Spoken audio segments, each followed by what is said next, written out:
Hello, let's go again for a co-pilot podcast. Yeah. My co-pilot today, as ever, is Me. That's me. Hey. Right, what are we chatting about this week?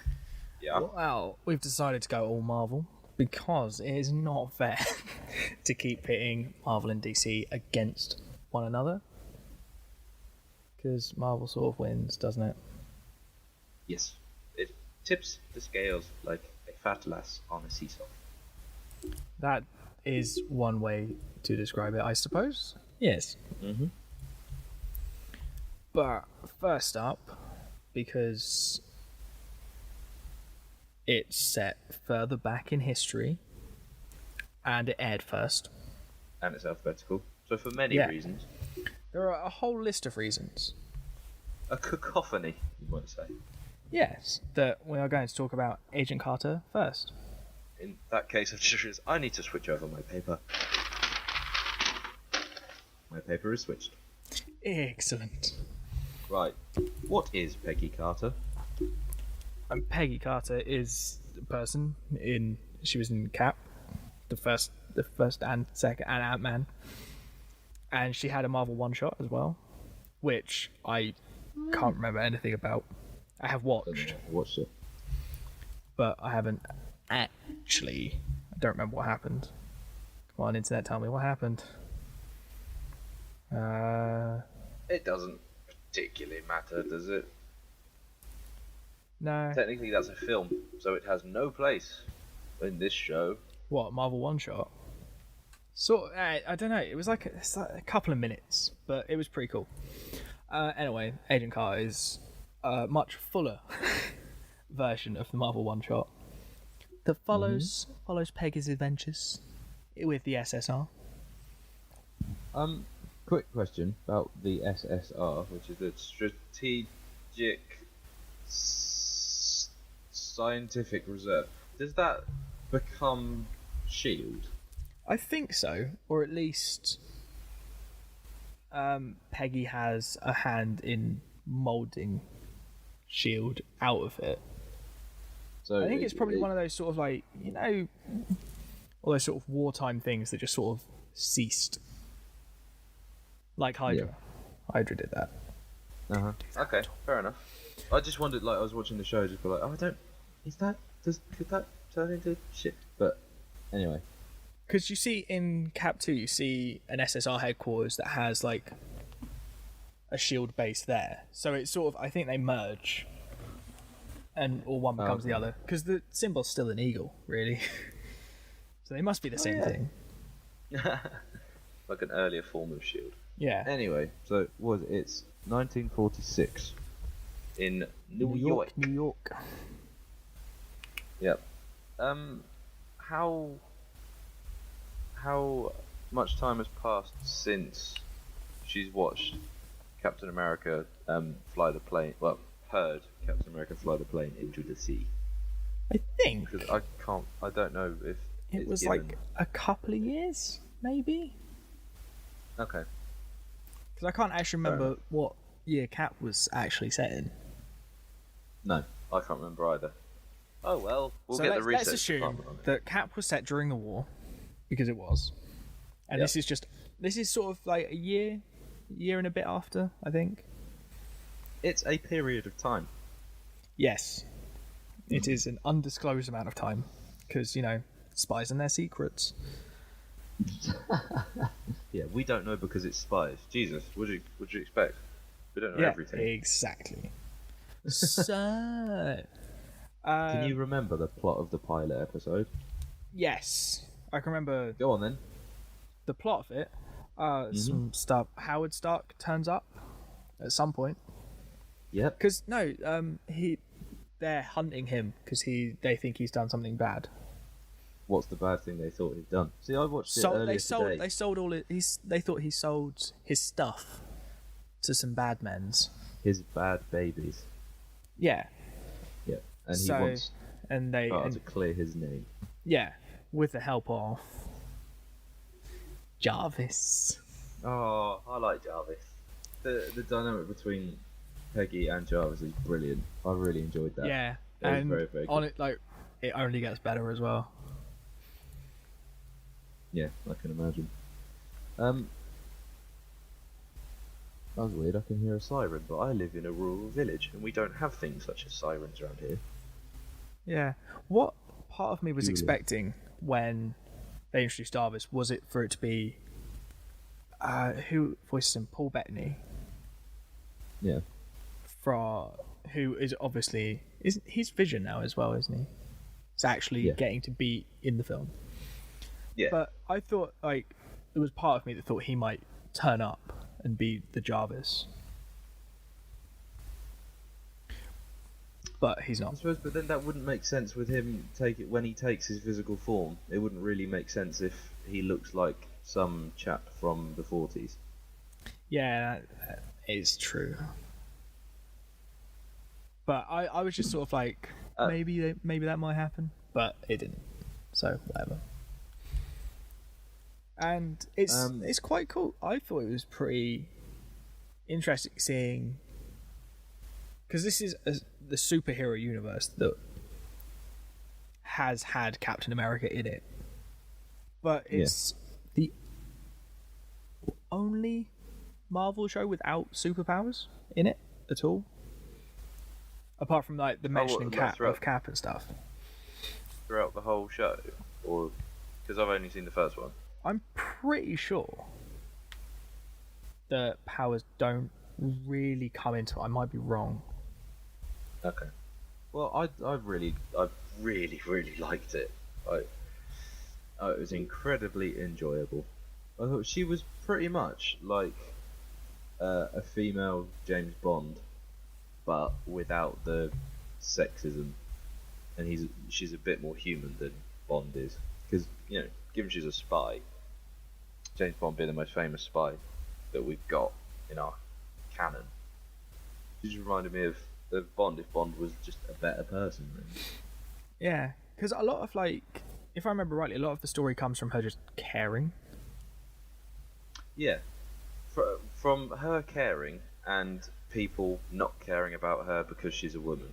Yeah, which back in the day wasn't a great thing for some people, apparently. But yeah, I thought just the story itself, as a pilot, I thought it was a really well-rounded sort of self-contained singular story, but with enough threads to lead on to something else. So yeah, towards the end, there's some chap who says, "Oh, Leviathan is coming." It's like, "Oh, spooky villain or something," which I think it's a reference to Hydra, because the Leviathan and the Hydra are both sea monsters. So that's what I think. That is true. Yeah, I thought so. But if I remember rightly, what I liked is that there are. I liked the sort of the Dominic Cooper cameo, because he's there. Like he's not just there to be like, "Hey, I'm Dominic Cooper." He's sort of there to be like for a scene or two to give this like the MCU some continuity from some what? I misheard you. continuity. Yeah. So that's what I said, sort of. But yeah, so it gives it that continuous feeling from just coming off the back of World War II. So obviously, and that Peggy and Howard still talk and are friends after that because they form S.H.I.E.L.D. Yeah. So that they're going to have to interact at some point. So it'd be wrong for Howard not to be in this. But I think it could quite easily have happened if Dominic Cooper had just been like, TV show? I'm a film guy now. So is that he doesn't come back into it that much, or He does a few times. He comes back in, which is I thought it was pretty useful that they did that, and also you get to see some of the Howling Commandos at some point. I think.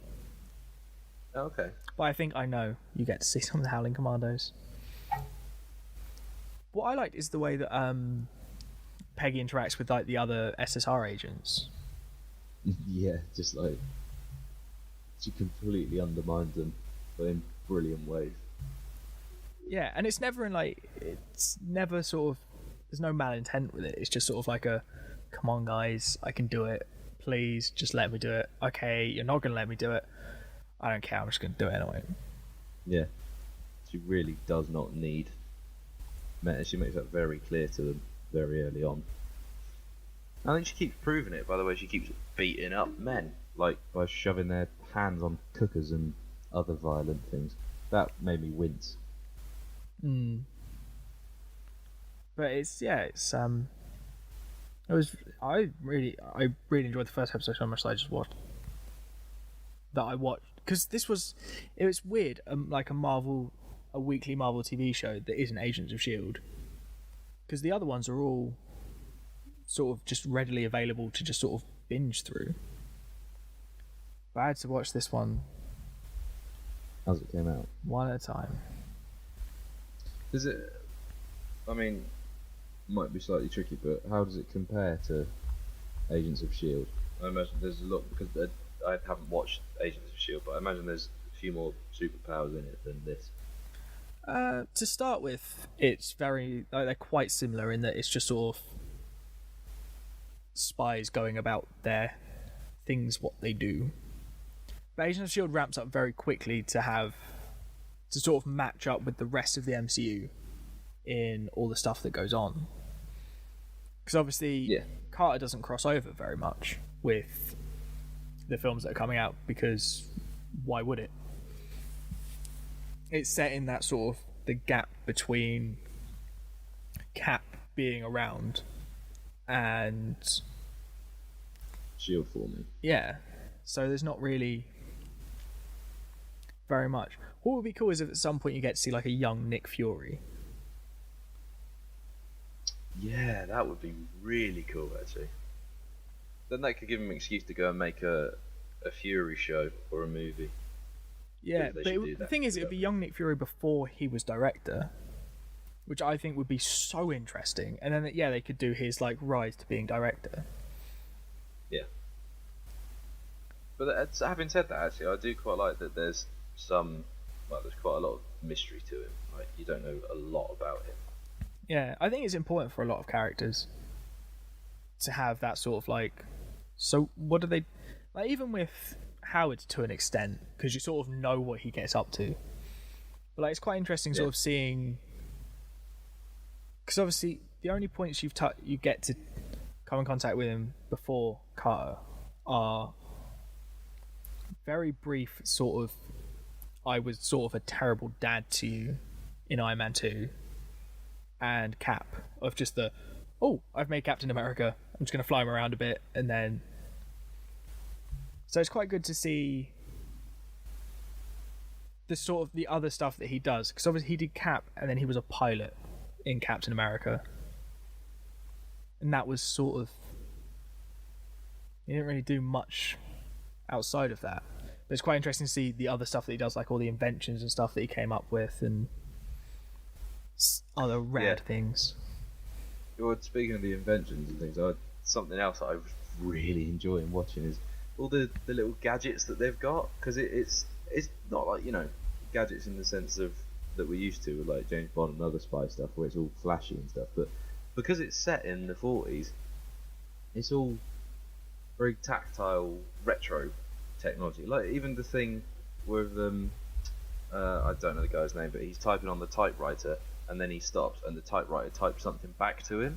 Yeah, that's just really simple cool. Things like it's email but done with, and there's something, she gets some sort of sensor or something that can detect. Oh, what the is it the Vita Ray thing? That's really cool to see. Yeah, no, it's really cool because they're sort of gadgets that you could kind of recognize, but at the same time they're big and unwieldy, like 80s mobile phones. Yeah, it gives you a sense of like the time it is. The technology really sort of defines the era. Yeah, and even just in terms of like, they've made quite a reasonable, what I'd imagine sort of 1950s New York to look like. Yeah, that's something that from the first or third shot, whatever, she just walked through the streets of New York, and it looks incredible. Yeah, and it's in the back. Like the SSR office is behind like a hidden door that gets opened by plugging like telephone connections into like certain slots. It's pretty. Yeah, and it means because obviously they have this lack of, well, let's just call Iron Man. They have to sort of figure things out, and Yeah.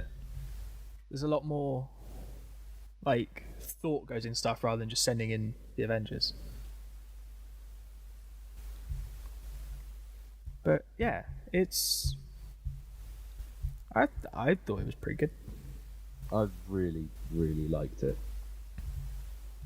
I think this might be the first time that we've done something that I haven't watched before that I'm going to be like, yep, no, definitely going to go and watch some more of this. Yeah. What sort of where do you think it would? Where do you feel like it would go next? I mean, obviously I know, but I'm curious to see where you feel like it would go, rather than. Oh, what, from the pilot? Yeah. Well, obviously she needs to continue to clear Stark's name, because I don't think it was actually resolved, the nitramine, because it all blew up and it destroyed the was it the Roxxon building? But I don't think there was ever any proof that it was or wasn't Stark. Yeah, because it's still a Stark invention. So, and obviously, well, I assume there's going to be other inventions that are hanging around that have been stolen from his vault as well, which this gang of people with no vocal cords. Yeah. That I imagine they've stolen. And I imagine that her and Jarvis are gonna, become a bit more, well, not quite friendly, but just, I don't know, it's strange trying to describe their relationship, because it's definitely funny, but only because I think the sort of polite Englishness of it is quite well juxtaposed with the New York sort of bossy American thing going on. Yeah. I quite like the dynamic of like there's these two British people. Even then they're both really different. Like Jarvis is very sort of like prim and proper, and Carter kind of isn't, and is trying to like obviously break this sort of like women can't do anything mold anyway. Yeah. But in a way that's just like quite kick ass. But there is an episode later on where they visit the Red Room. The Red Room? Yeah, which is mentioned, I think, I'm pretty sure. I think it gets mentioned in Age of Ultron. Isn't it something to do with Black Widow? Yeah. So that you sort of... So they go to where sort of these female spies are made. Like Black Widow-esque spies are made. Which is really cool, because I was just sort of like... Because it didn't click until after I'd seen Age of Ultron and she was talking about it, and I was like, wait, that's the thing that I remember from Agent Carter. And just like it's there's loads of little things like that, like references to other Marvel things. It's pretty cool. And the Roxxon Corporation is, I'm pretty sure, in Iron Man. I was going to say, it sounded familiar when he was saying it, but I wasn't quite sure. I didn't know if it was like a real world corporation or if it was somewhere in the MCU. No, it's an MCU thing, I think. I'm pretty sure, like, it's just sort of around in passing, but it's never like actually mentioned. But yeah, I quite like all the sort of nods to like other things. But I'm just trying to think, is there anything? I don't think there's anything we haven't missed anything. But I quite like the way that like Jarvis just had to sit in the car while Peggy went and did the spy stuff. Yeah, when they went to the factory. In films from previous years or TV shows, it would have been the other way around. It's like, right, woman, you stay there, drive the car, I'll go in and deal with this. Yeah. And even that sort of mirrored again when Jarvis is mentioning his wife, saying, "Oh, I've got to cook my wife this souffle, so you better make sure." And then It's she's almost coming like, home to him cooking. yeah, it's almost like Carter and Jarvis are a bit sort of gender swapped, almost, in like the roles that they're expected to fulfill. In the time that it's set, yeah. Yeah. Definitely. I think that's what makes Jarvis quite so likable, is the fact that he's like that. And to be fair, and why Peggy is as well. Oh, something else I have just remembered. Going back to referring to the expanded universes, they go to see a Dr. Vanko, who turns out, I think that's Whiplash's dad. Yes. Mickey Rourke's character from Iron Man 2. I was like that was quite a nice little nod as well. Yeah, it was pretty.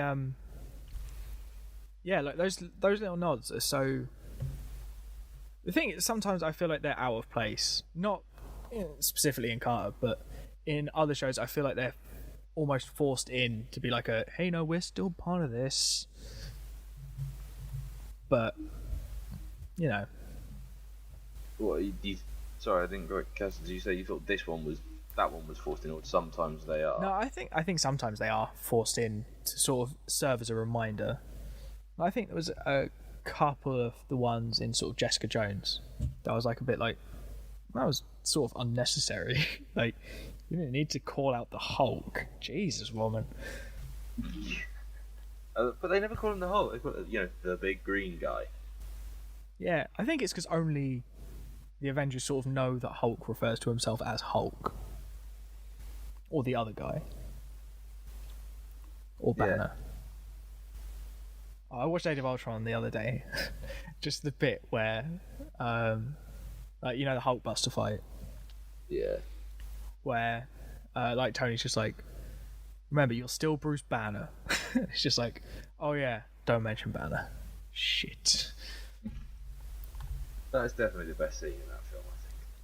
Or at least the best sort of action sequence. Yeah. But no, it definitely... Like, when I first watched it, I was just like, this is...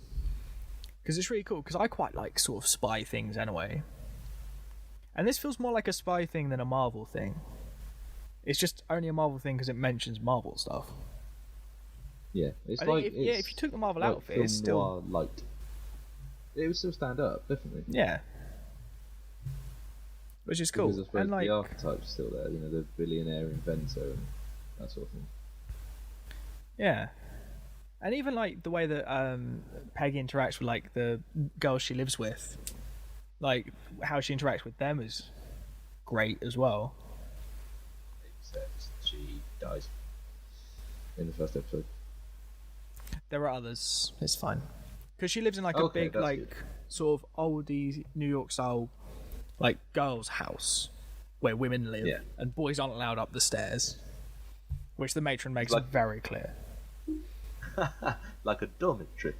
Yeah, and I quite like sort of. It's quite interesting seeing such a strong like female character be in that environment. Just like, seriously, are you fucking kidding me? Just like, she's this really like badass, awesome like spy, but boys aren't allowed upstairs after 10. Make sure you're home before midnight. I definitely think gender is definitely one of the more interesting things in film and TV, I find now. Yeah, and what's really good is like when a show doesn't have to mention it. So like, obviously it gets mentioned a couple of times in this because they know that. After you, sorry, I was just rambling. No, go on. Well, because like they mention it, they mention the fact that Peggy's a woman a couple of times.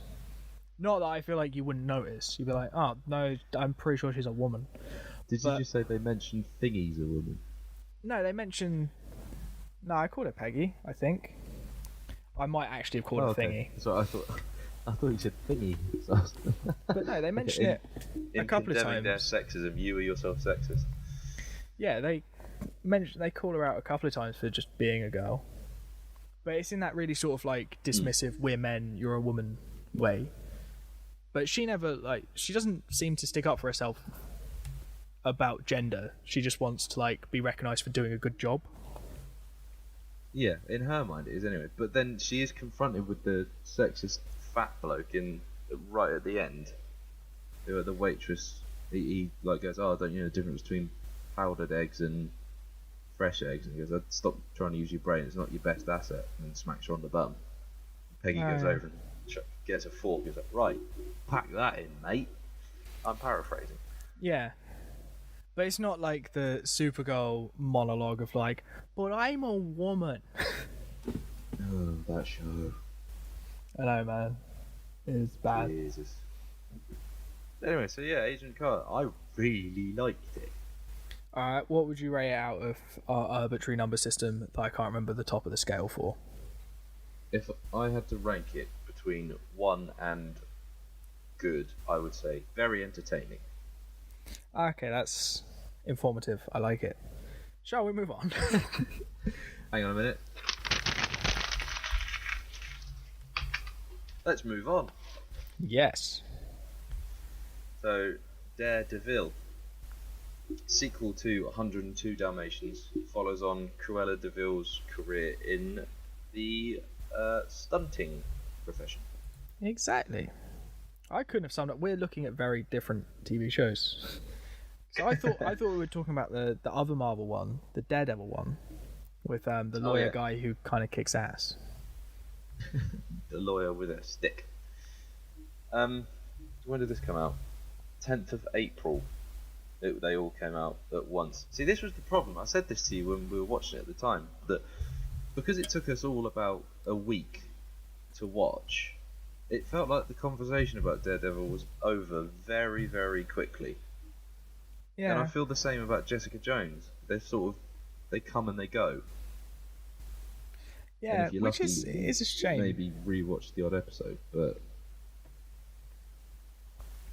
What I think it does really well is it lends itself to binge watching, which is cool. I like to binge.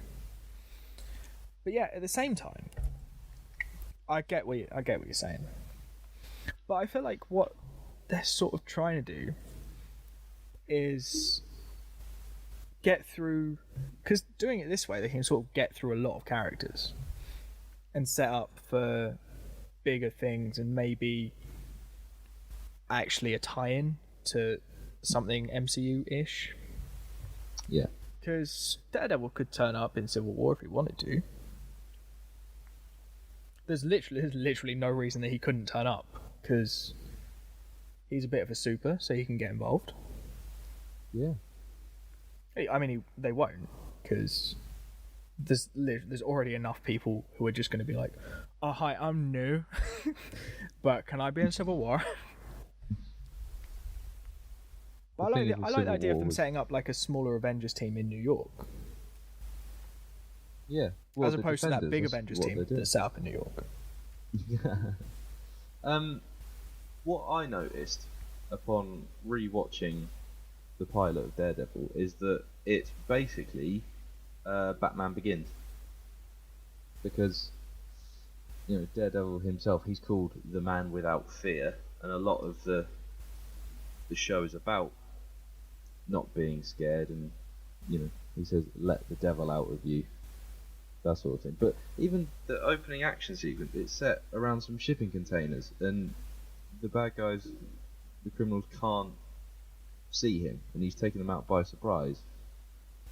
Now that you've got me thinking about it, yeah, it really does true. feel like Batman, and he has that conversation with his dad, or he's in the confession booth, and he says to the priest, "Oh, my dad was a boxer, but he never finished a fight on the ground. He always got back up when he was hit," and that's a big theme in Batman. Yeah, like what do you do when we fall, Master Wayne? Like that's Yeah, exactly. yeah.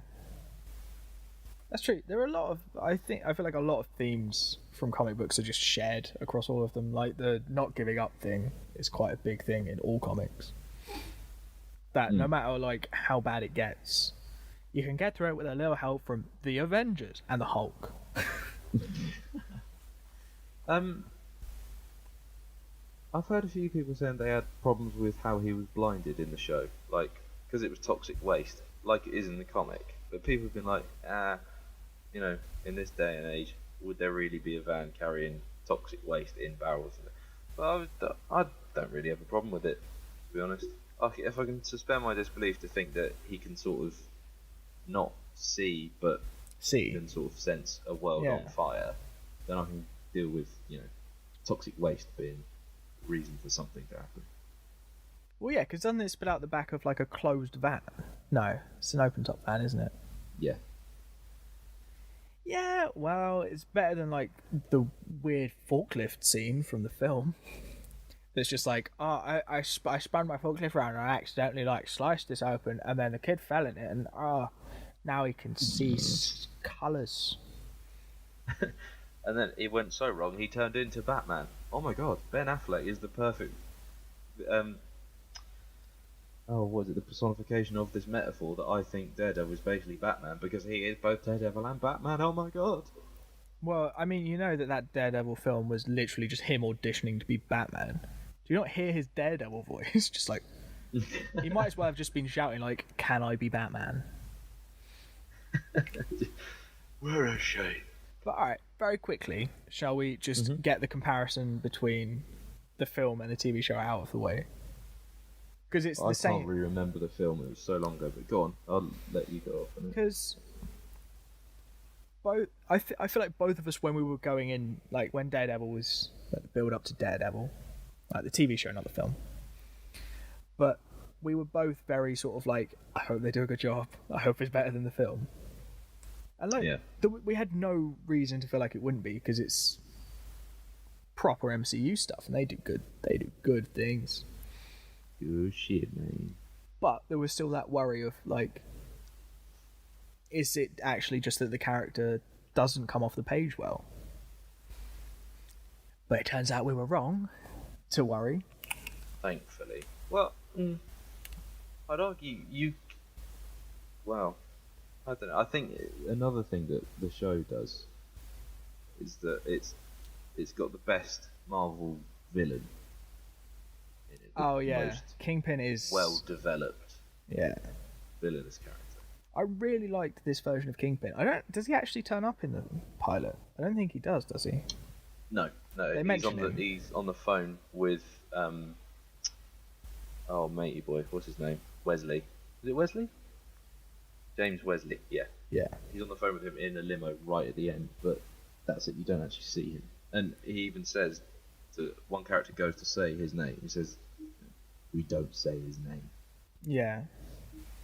Which I think is really cool, because I feel like a lot of TV shows introduce the big bads, like, right, like, off the bat, just so that, like, there is something there that you go, like, right, okay, so that's the bad guy, this is the good guy.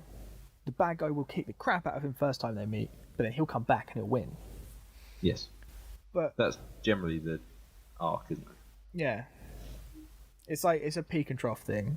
It's like I'm a superhero now. Oh no, this guy's kicked the crap out of me.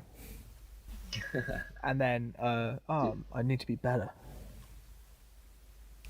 But no, it was pretty good portrayal. I mean, to be fair, I haven't actually read any Daredevil comics, which doesn't help. No. Like with being able to say like, maybe it just. But then the thing is, like, until this, I didn't really want to read, because all my experience was that film, and that film did not make me want to read Daredevil. No, well, the film didn't. No, but I went after watching the show. I think it was slightly before. I did get a Daredevil comic, and I don't really remember it. But I have this weird problem when I read a comic: is I'll love it, but then it's straight out of my brain as soon as I put it down, which is really bad. Yeah, I know what you mean. Like, there are some, like, the big story arcs that stick in my mind, like Planet Hulk and World War Hulk. Civil War, and Avengers vs X-Men. They're the big ones that I've read, and actually most of Age of Ultron as well. Just because I was like, okay, so the film's not going to do this. Here's why. Here's a list of characters that they can't use. 2 of them, quite important. 1 of them, they haven't introduced yet, so I don't know what they're going to do. Because in the comic, it was Hank Pym makes Ultron. Wolverine and Sue Storm go back in time to kill him. None of those characters were available to be used. Well, apart from Hank Pym, but he wasn't introduced yet. Quite ready yet. The only comics I can really remember vividly, pretty much, I think, Civil War and apparently The Boys. They're writing a sequel to that at the moment. I've recently read The Boys. Sorry? Apparently they're writing a Civil War sequel comic.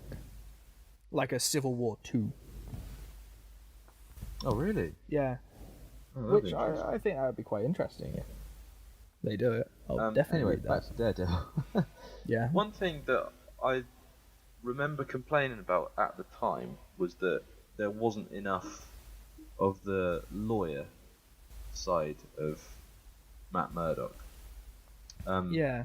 There was a I lot remember of that. As well, yeah. but there was only really one court case.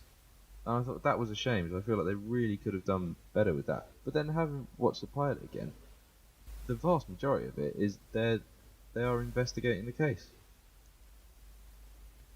Although it's not courtroom stuff, but it's still really interesting. You could almost be completely separate from him being. We need to talk about Foggy as well, because Foggy is annoying as fuck. Yeah, I thought it was quite. Well, obviously not reading the comics, and Foggy wasn't in the film. No, it wasn't. So I don't really know. I don't really have much to base what I expected the character to be. No, I think that this is just me suffering from your Carl syndrome, as it were. Oh, what? Just pick a character and just fucking hate him. Yeah. Yeah. But he looks like if you took Edge from WWE and inflated him. He looks like Evan Peters did when he did Never Back Down, with just longer hair. Yeah, Evan Peters used to look like that. Oh, he was chubbier, yeah. Evan Peters lost a lot of weight after Never Back Down. God, he does, yeah. Christ, yeah. He was a chubby little thing, wasn't he? Yep. He wasn't in American Horror Story. He was pretty skinny. Yeah, he grew up. He just got taller. Like most humans. Yeah, what I quite like is that it sets up Hell's Kitchen as just like a bit of New York that no one gives a shit about. It's just sort of like that. Like, there are superheroes literally in New York. They live in a big tower in New York. But this doesn't deal with like supervillains, really. It deals with sort of more relatable crime. Yeah, like mob or corporation based stuff. Yeah. Which is quite cool. It's quite nice to see like superhero films, TV, superhero stuff, tackling those things. Yeah. I find you get that more with vigilante characters rather than like super characters. Yeah. But they have this, the mob bosses. They have the criminal mastermind, as it were. They have a meeting on top of the roof, and I can't remember the bloke's name, but he discusses how because of the incident, they're managing to benefit from all the destruction going on, because it's I wrote something about this. Yeah. They benefit from the superhero activity because no one's paying attention. Well, yeah, and that's how they're shuffling the money around, and disguising it as pensions and things for people working in the construction company to rebuilding the buildings that the superheroes and the aliens knocked down, and that's how they're getting away with their embezzlement. Yeah. So, which is that I didn't know. I sort of passed me by the first time I watched the show. I was like, actually, that's a really, really cool way in. Yeah, it's a really Introduce the cool way the to mob. sort of remind you that, like, hey, the Avengers live here too. But it's like that same sort of way that, like, some of the TV shows do a really good job of sort of like almost like sneaking in ways of just being like, oh yeah, do you remember what happened in the Avengers? Whereas Yeah. other shows, like namely Agents of Shield, just goes, hey, do you remember this guy from Thor? And like they're not even like shy about it. It's like, hey, do you remember Nick Fury? Like, look, it's this guy. He was in Avengers. Look, he's moaning about a fish tank. Yeah, which, like, I quite like the sort of the slyer way of doing it. Like, Jessica Jones does, Daredevil does, and Agent Carter does. Because I like that all three of those shows could stand up without the rest of the MCU existing. Like, they would still be good shows. Whereas Agents of S.H.I.E.L.D. relies on the fact that the MCU is there to be like, run out of stories. Civil War's just happened, we'll just do that then. I think Agents of Shield's definitely aimed at the younger audience, isn't it? So, being Oh yeah, these are overt about definitely it, like probably. Daredevil and Jessica Jones are definitely darker. I feel like Agent Carter is sort even- of in the same vein as Agents of S.H.I.E.L.D. I feel like it's maybe slightly more grown up, but that's coming from only watching the first Agents of Shield. To be fair, Yeah. but what I think the TV shows are doing really, really well is showing the more human side to the characters. So you see them, and that I think has a lot to do with just watching them suffer.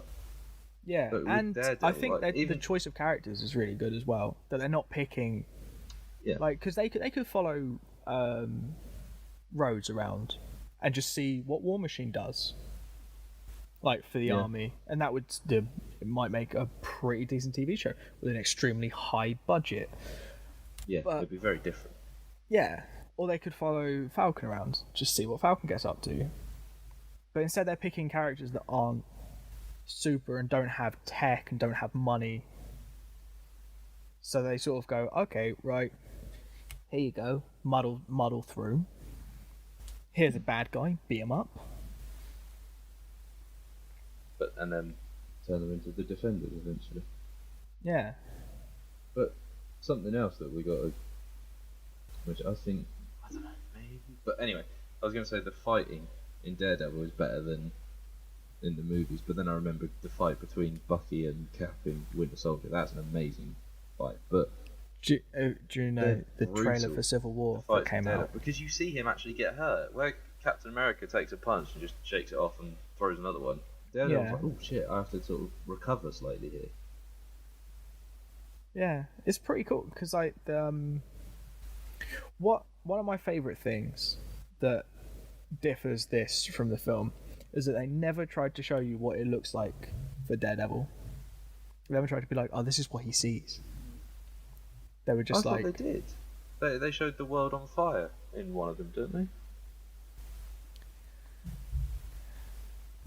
yeah, but I feel like they did it in the film a lot more Oh, as like the raindrop. this is his point of view, and like Yeah. just to remind you, he's blind. But in this, they're just sort of like he says once like how he sees the world, and they show it, and it's like, oh crap. But it's not something they overused like they did in the film. Yeah. But I don't think you need to, because then it's difficult in a visual medium like TV or film. Showing what a blind person sees can't be that easy to put across, other than just having a completely black screen. Yeah, that'd be like a very boring TV show. Well, no, it would just be radio then. Yeah, exactly. It'd be podcasts. Not something else that occurred to me, and you're gonna have to stay with me with this for a bit, because if you were very, very slow and didn't quite understand exactly what was going on, Yeah, huh? it only shows Matt Murdock as Daredevil in the final sort of shot. So in theory, if you had no idea who Daredevil was or Matt Murdock or any of that sort of stuff, You could watch the entire pilot not knowing that it's Matt Murdock under the mask. I mean, it is a long shot, but technically, on a literal technical level, the way it's pieced together is you only confirm his identity right at the end. Yeah, I quite. The thing is, like, a lot of people, like, I feel like a lot of people were expecting the pilot to be like, basically him getting the suit. Like, you know, in the same sort of way that the first, like, was it Sam Raimi Spider-Man? Was just like half an hour of like, oh, he's been bitten by a spider. Oh, look, he tried this suit and this suit and this suit, but this is the suit. And then the rest of the film is the suit. But in this, it's just sort of like he's just like, okay, this is what I'll wear. Yeah, it literally is just pieced together. He's got a mask over his face and a muscle shirt. Yeah, and a bit of armor. Yeah. But then, like, as it goes on, what I quite like is with the suit is that it's a very sort of I need this sort of thing rather than a man, I need a name. Hey, I need a cape. Yeah, so it's just sort of like a functional thing. Yeah, well, that's what I quite like about the two Netflix shows is that everything is very sort of like everything has a purpose to it. Like there's no, they have no flair. They have no desire to be a hero. They just want to do what they think's right. It will be interesting to see Iron Fist in that sense, though, because of the four of them, he's probably got the most flamboyant suit, as it was. Yeah, that's true. But that's the other thing with Daredevil is I remember when they finally showed the suit, I didn't really like it. I sort of preferred it when it was just him in the all black stuff. Yeah, the thing, like, I feel like with any retelling and any superhero adaptation, there are gonna be people who don't like the suit. Yeah, definitely. I'm sure there's people that don't like the Batman versus Superman Batman suit. Yeah, there are probably people who don't like the fact that in Jessica Jones, David Tennant wasn't purple all the time. Yeah. There are probably people who don't like that. Flashes of purple light, but that's about it. Yeah, he's very purple in flashbacks. He dresses in purple, but he's not physically purple.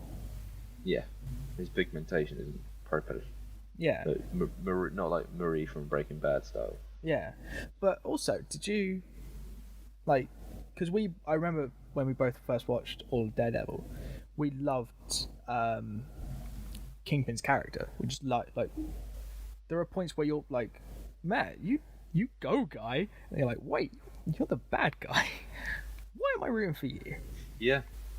Because it's a very they're very character driven, these Netflix shows. Well, I think you've got a lot more time to play with, haven't you? Like, yeah. You got 90-minute, 2-hour movie. There's only so much character setup you can do with a big cast of characters. When you've got, was it 10, 13 hours or whatever it is? Yeah, 13 hours. You've got a lot more room to play with, I suppose. Yeah. It's like with Walking Dead. They had time to give the governor 2 episodes, which weren't really needed because fuck him. But yeah. But no, and they built a very sort of. But I think, from everything I've seen of Kingpin, I always thought that he was just sort of he just went after people and they got dead. But in this, it seems like he doesn't. He just wants to do his crime thing, and just be left alone and just get on with it.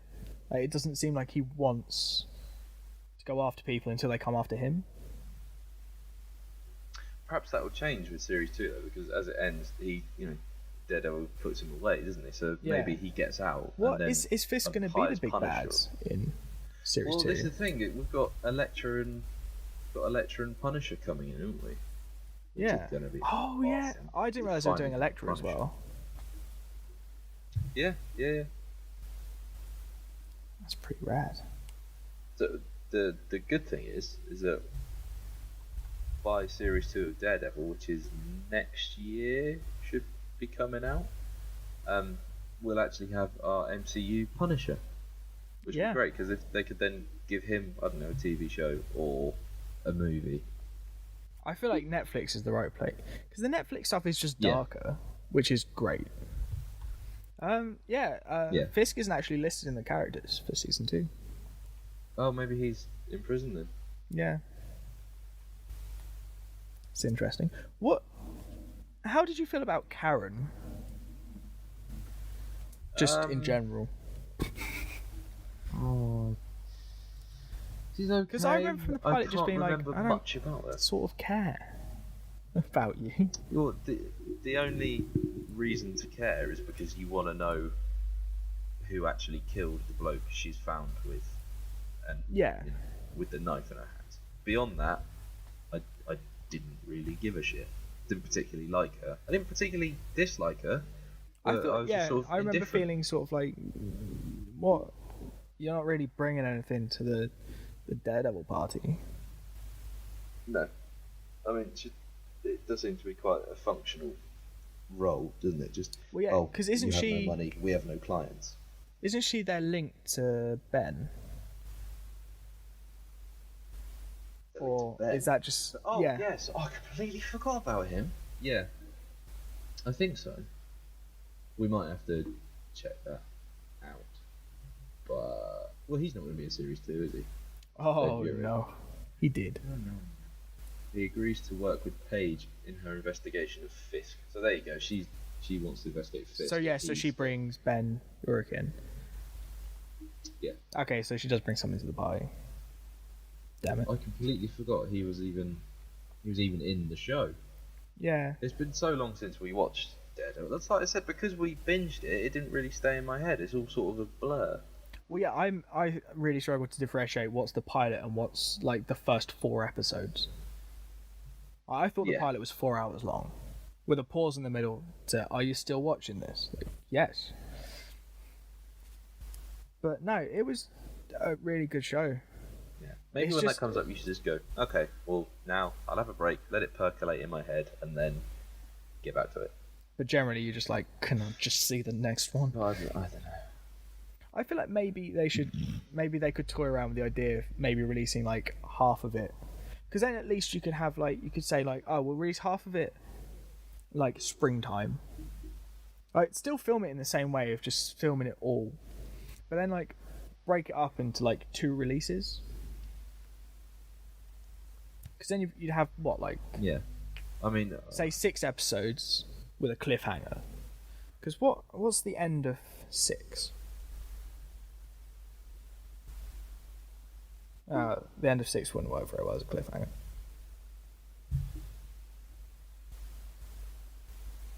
it was the end of. I'm trying to think, like, because you can have a big cliffhanger at the end of like episode 6, and then leave it like 3 months, and then just go, oh, here's the other half, to get people like continuing to talk about it and be excited about it. So you could release, like 6 months on, 6 months off. Be cool. Yeah. But A lot of shows do that nowadays, Yeah. don't they? Walking Dead does it, and I think Breaking Bad did it actually. I'm pretty sure everything now has like a mid-season break. Yeah.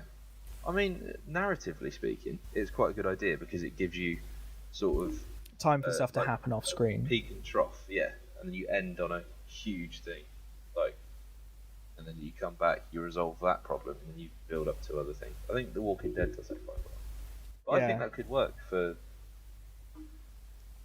TV. I think just purely on like to keep stuff interesting.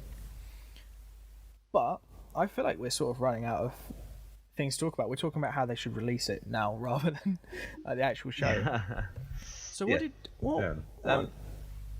is it my turn to rate the show or yours?